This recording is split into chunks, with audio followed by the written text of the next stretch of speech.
ഇത് പെണ്ണ് വീടുന്നൊരു ഐഡിയ ഉണ്ട്. മറ്റേ പാട്ടല്ല, ഒരു റിങ് മേടിക്കാന്ന് പറഞ്ഞു. ഇത് മേടിച്ച് കയ്യിൽ വെക്കാൻ പറഞ്ഞു. കുറച്ച് മുമ്പ് പറഞ്ഞു കൊടുക്കണേക്ക് മുന്നേ ഇങ്ങനെ പറയാൻ പറഞ്ഞു. അതായത് ഞാൻ ഈ വർഷങ്ങളായിട്ട് തരാനായിട്ട് കൊണ്ടു നടക്കുകയാണ്. അപ്പൊ എന്തെങ്കിലും പറഞ്ഞ് അല്ലെങ്കിൽ ഫ്രണ്ട്ഷിപ്പിന് എന്തെങ്കിലും വന്നാലോ എന്ന് വിചാരിച്ചിട്ടാണ് തരാണ്ടിരിക്കണേ. എന്നിട്ട് ഇങ്ങനെ ഇത് കൊടുക്കണം, അതാണ് ഇതാണെന്നൊക്കെ പറയാൻ പറഞ്ഞു. പക്ഷെ ഞാൻ കൊടുത്തില്ല. പലതവണ പല സ്ഥലങ്ങളിൽ കൊണ്ടുപോയി ഈ സാധനം കൊടുക്കാൻ പറ്റില്ല. ഒരു ദിവസം എനിക്ക് തോന്നുന്നത് ഏഴാറ്റും പോയി തിരിച്ച് വീട്ടിലേക്ക് ആക്കാനായിട്ട് സ്കൂട്ടിൽ പോയിക്കൊണ്ടിരിക്കുകയാണ്. അപ്പൊ എന്തോ എടപ്പള്ളി കഴിഞ്ഞ് ഒരു ഇടവഴിയിലോട്ട് പോയിക്കൊണ്ടിരിക്കുകയാണ്. അവിടെ വണ്ടി നിർത്തി കഴിഞ്ഞിട്ട് ഞാനിത് വെള്ളം എന്താണ്ട് എടുത്തു കൊടുത്തു. ബാക്കിൽ നിന്ന് വെള്ളം എടുത്തിട്ട് റിങ് ഉണ്ട്, ഇതെടുത്ത് കൊടുത്തിട്ട് അതൊക്കെ മറന്നുപോയി. അന്ന് പറഞ്ഞു പഠിപ്പിച്ചെന്ന് കൂട്ടുകാരെ പഠിച്ചതെങ്കിലൊക്കെ മറന്നുപോയിട്ട് ഇതെടുത്തിട്ട് ഇത് ഞാൻ കുറെ നാളായിട്ട് കൊണ്ടു നടക്കണാണ്. ഞാൻ വേറെ ചോദിക്കുന്നില്ല, എന്റെ ഒപ്പം ജീവിതകാലം മുഴുവൻ ഉണ്ടാവണം. ഓരോ റീസൺസ് ഉണ്ടാക്കി ഞാൻ നോ പറഞ്ഞോണ്ടിരിക്കുകയായിരുന്നു.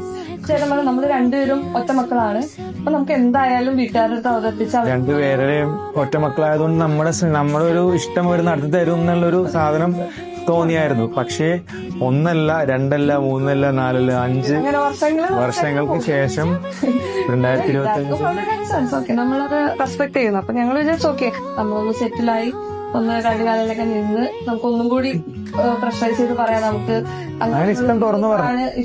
2018 19 ഇഷ്ടം തുറന്നു പറഞ്ഞു. ജൂൺ 14 പറഞ്ഞു. അപ്പൊ കാണുന്നത് എങ്ങനെയാന്ന് വെച്ചാല് ഞാൻ എക്സാമിന് തോറ്റു. അപ്പൊ അത് റീറൈറ്റ് ചെയ്താൻ വേണ്ടിട്ട് NSS റൂമിൽ ഇരുന്ന് കുറച്ച് സീനിയേഴ്സ് ഒരുമിച്ച് എഴുതുമായിരുന്നു. ഞാൻ റൂമിൽ എന്തോ ആവശ്യത്തിന് ഞാൻ NSS വോളണ്ടിയർ ആയിരുന്നു. ഞാൻ അങ്ങനെ അവിടെ ചെന്നു. ചെന്നപ്പോ കണ്ടു പറ്റില്ല ഫസ്റ്റ് ഡെറിലേക്ക് തരാണ്. അതൊരു സിൽക്ക് മേടിച്ചു ക്ലാസ്സിൽ കൊണ്ടുപോകും മതി. ഇവിടെ കൊണ്ടുവന്ന സിൽക്കൊക്കെ തന്നെ ഓക്കെ. അപ്പൊ ഞാൻ പറഞ്ഞ ഇങ്ങനെയാണ്. ഞാൻ കൊണ്ട് ചെല്ലലും ഫ്രണ്ട് ബെഞ്ചിലെ കുറച്ചൊരു 4-5 ലേഡീസ് എന്തെങ്കിലും ഒരു ഇൻഫാക്ച്വേഷൻ തോന്നിയാൽ തന്നെ നമ്മള് ഇന്ന് വേണ്ട ബ്രദർ മാതിരി അങ്ങനെയായി. കുറച്ചും കൂടി ഡേയ്സ് ഒക്കെ ഇങ്ങനെ കഴിഞ്ഞ് മനസ്സ് കഴിഞ്ഞ് നമ്മൾ ഇടയ്ക്കിടയ്ക്ക് മീറ്റപ്പ് ചെയ്യുന്നു.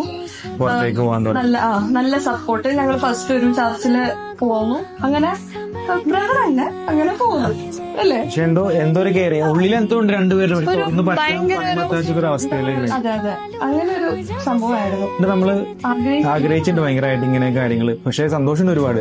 ഫൈനലി അത് സംഭവിച്ചു. അപ്പം എന്റെ ഫ്രണ്ട്സ് ആണെങ്കിലും ഫാമിലീസ് ആണെങ്കിലും അവർക്ക് എല്ലാം സന്തോഷമുണ്ട്. അപ്പൊ അവരെല്ലാവരും ഇപ്പൊ ജോയിൻ ചെയ്തിട്ടുണ്ട്.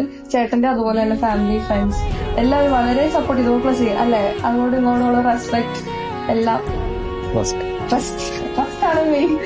അതുള്ളതുകൊണ്ട് ഇനി അങ്ങോട്ടും ഞങ്ങൾക്ക് അങ്ങനെ പോകാൻ സാധിക്കട്ടെ എന്ന് പ്രാർത്ഥിക്കുന്നു.